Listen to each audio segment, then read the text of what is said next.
Muqaddimah Surah Al-Baqarah.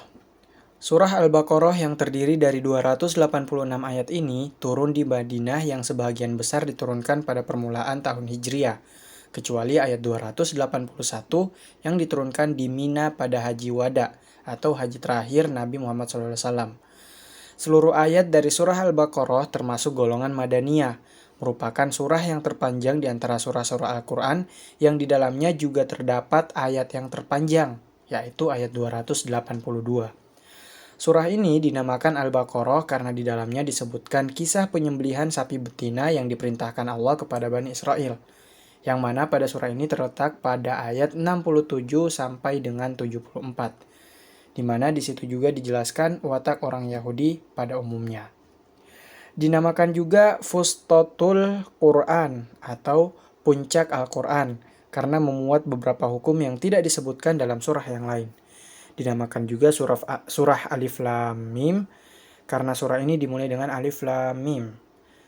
Nilai keimanan, dakwah Islamiyah yang diharapkan kepada umat Islam, ahli kitab dan musyrikin.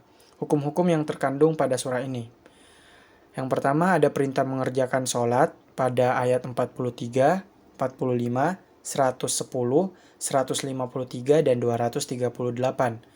Ada pula ayat hukum menunaikan zakat, ayat 43, 100, dan 110.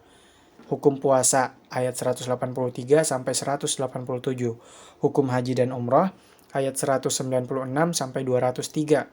Hukum kisos, ayat 178 sampai 179. Hukum tentang hal-hal yang halal dan haram, ayat 172 sampai 176. Dan berinfak di jalan Allah, ayat 195, 245, 254, 261, 262, 265, dan 274. Maaf, saya ulangi. Hukum berinfak di jalan Allah ayat 195, 245, 254, 261, 262, 265, dan 274. Berikutnya ada hukum arak dan judi pada ayat 219. Cara menyantuni anak yatim pada ayat 220, larangan riba pada ayat 275 sampai 280, tentang hutang piutang pada ayat 282, ayat yang terpanjang tadi. Nafkah dan yang berhak menerimanya ayat 215 sampai 273. Wasiat kepada dua orang tua dan kaum kerabat ayat 180 sampai 182. Hukum sumpah ayat 224 dan 225. Hukum kewajiban menyampaikan amanat ayat 283. Hukum tentang sihir ayat 102 sampai 103. Hukum merusak masjid ayat 114. Hukum merubah kitab-kitab Allah ayat 79.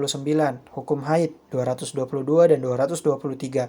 Hukum iddah ayat 228 dan 234. Hukum talak ayat 229 sampai 232. Hukum khulu ayat 229. Hukum ila ayat 226 sampai 227. Hukum susuan ayat 233. Hukum lamar ayat 235. Hukum mahar ayat 236 dan 237. Larangan menikahi wanita musyrik dan sebaliknya ayat 221. Dan hukum perang ayat 190 sampai 194 dan 217. Kisah-kisah yang terkandung dalam surah ini. Kisah penciptaan Nabi Adam alaihissalam ayat 30 sampai 39. Kisah Nabi Ibrahim alaihissalam ayat 124 sampai 140, ayat 258 dan ayat 260. Kisah Nabi Musa alaihissalam dengan Bani Israel ayat 49 sampai 74. Lain-lain, sifat-sifat orang bertakwa dari ayat 3 sampai 4, sifat-sifat orang munafik ayat 8 sampai 14, sifat-sifat Allah, perumpamaan-perumpamaan 17 sampai 20, 243, 258 sampai 261 dan 264 sampai 266. Kiblat 142 sampai 152. Kebangkitan sesudah mati ayat 56, ayat 73, 243, 259 dan 260.